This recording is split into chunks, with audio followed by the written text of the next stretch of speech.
Mesdames, Messieurs, bonjour. C'est la 4e séance du Salon financier.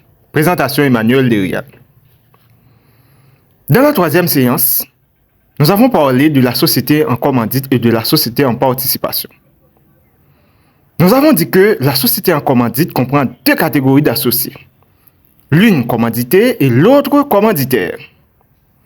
Le commandité est responsable de la gestion de la société et sa responsabilité est illimitée à l'égard de toutes les dettes et les obligations de la société. Tandis que le commanditaire est responsable de donner son apport en nature ou en espèces et sa responsabilité est limitée. Pour la société en participation, nous avons dit qu'elle permet aux associés de participer à un projet commun. Chaque associé demeure propriétaire de son activité à l'intérieur de la société. Les associés partagent généralement la majorité des frais fixes et certains frais variables. Dans la 4e séance, nous allons étudier les sociétés anonymes, SA pour la nomenclature européenne, ou des sociétés par action pour la nomenclature canadienne. Bonne écoute. Notez.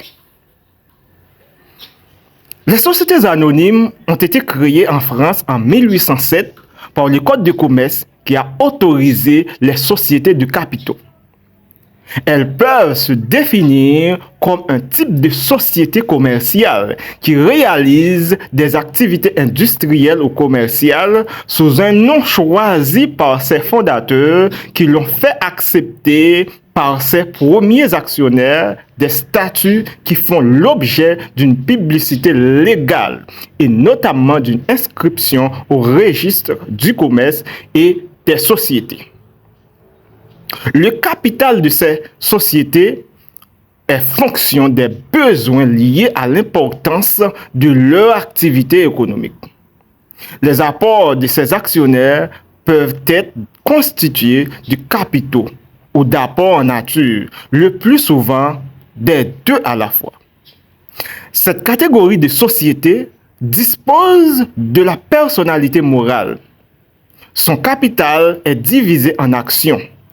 Les actionnaires ne sont responsables des pertes de l'entreprise que dans les limites de leur apport. Maintenant, passons aux caractéristiques d'une société anonyme. 1. Une société anonyme est une entité juridique distincte et indépendante de ses propriétaires. 2. Elle bénéficie les mêmes droits et obligations qu'une personne physique. 3. Les propriétaires de la société anonyme portent le nom d'actionnaire. 4. L'unité de propriété dans une société anonyme porte le nom d'action. 5. Le nom de toutes les catégories d'actions d'une société anonyme porte le nom de capital action. 6. Les catégories les plus usuelles sont les actions ordinaires, généralement pour les sociétés cotées et non cotées, et les actions privilégiées, généralement pour les sociétés non cotées. 7. Les sociétés anonymes à but lucratif regroupent les sociétés ouvertes et les sociétés fermées. À noter que les sociétés anonymes haïtiennes sont généralement fermées. Allons-nous-en. À présent, les avantages d'une société anonyme. 1. Une société anonyme est distincte de ses propriétaires. 2. Les responsabilités des actionnaires sont limitées. 3. La transmissibilité des actions, c'est-à-dire qu'elles sont librement échangeables.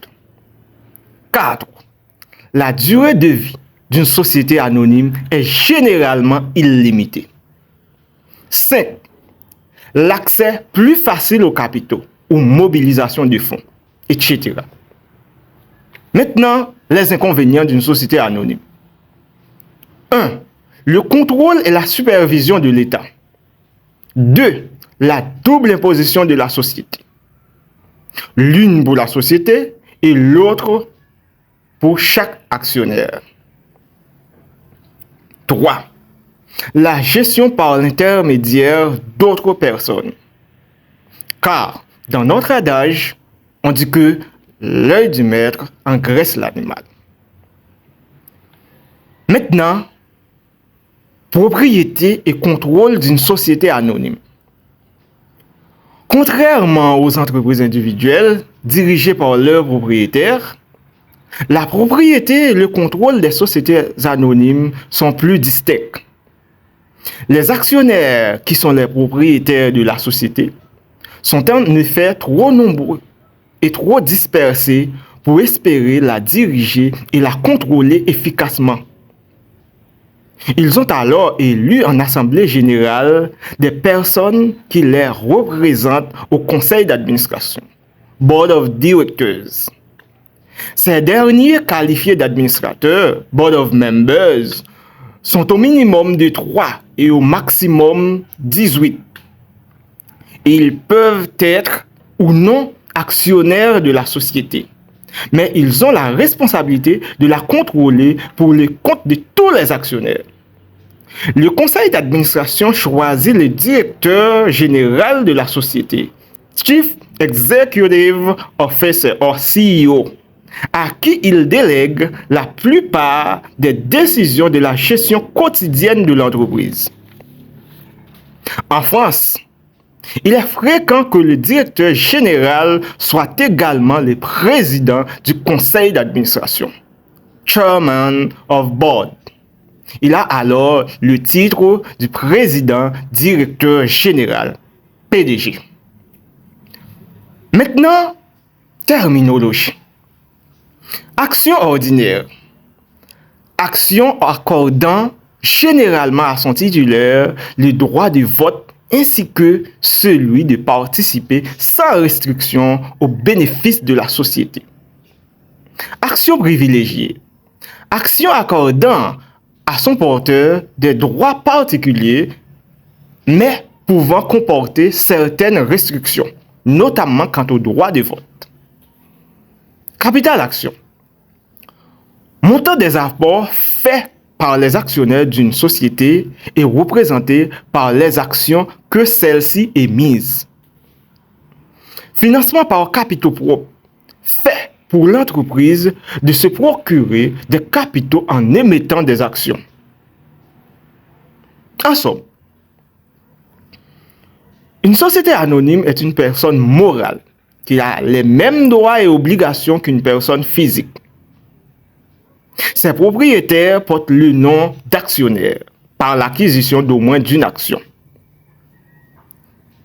Ces sociétés-là font face à la double imposition, sauf pour certains pays comme l'Australie, le Chili, le Mexique, etc., qui essaient d'annuler la double imposition.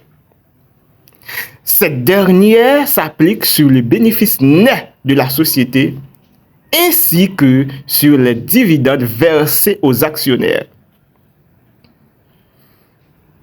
Notez bien, les sociétés cotées et les sociétés non cotées seront traitées dans d'autres séances, ainsi que les projets d'affaires et sociaux, car notre prochaine séance se basera sur les marchés financiers. Merci d'avoir été avec nous. À la prochaine, Dieu voulant.